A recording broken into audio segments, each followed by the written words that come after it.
People are continuing to return home to Fort McMurray today as part of the phased-in re-entry plan. Thousands of people displaced by the massive wildfire will be assessing the damage done to their homes and neighborhoods as authorities continue to get businesses such as banks and grocery stores up and running. CTV News' Melanie Nagy joins us now from Fort McMurray. Again, we find you, Melanie, at a re-entry area. Tell us what's happening today.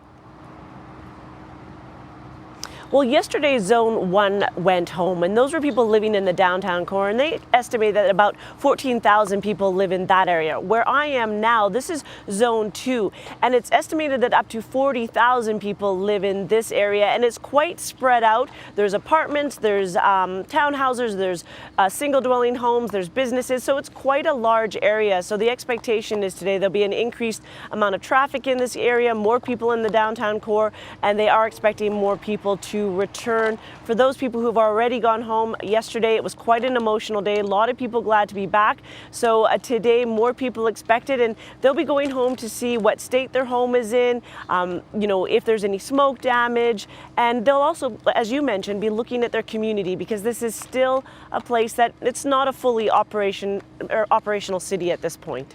It was great to see that firefighters greeted those returning to their homes yesterday, but clearly something like this takes a team. It takes a lot of planning so that this can run smoothly. Who else is involved as people make their way back home?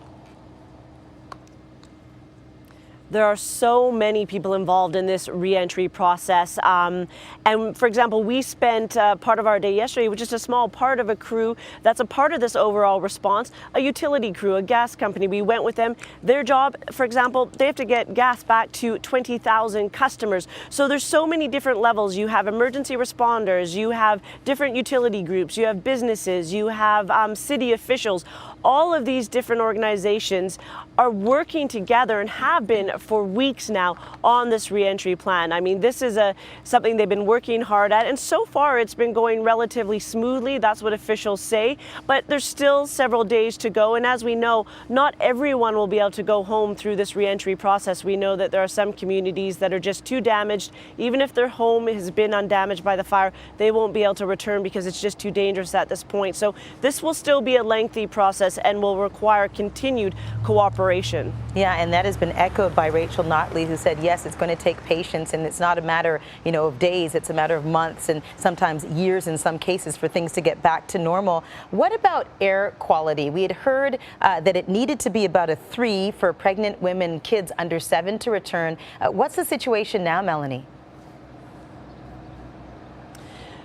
Right now, where I am, for example, it's a nice, chilly morning. I don't smell any smoke in the air, but when we were driving into town this morning, there was fog and lower clouds, so you could really smell smoke. So it changes and it varies, but one thing that officials have been saying is that they're monitoring that throughout the day, and they're going to keep updating residents as to where the air quality is at, and they'll put out alerts. And also what I'm finding is that for some people who have respiratory issues, or as you mentioned, pregnant women, some people are just not returning at this point because it's, they're just taking their health considerations first. And until, some people might not return for a couple weeks just because they want to take care of themselves. They're a bit worried about the air quality in the situation here. Melanie, thanks for your excellent reporting. Appreciate it.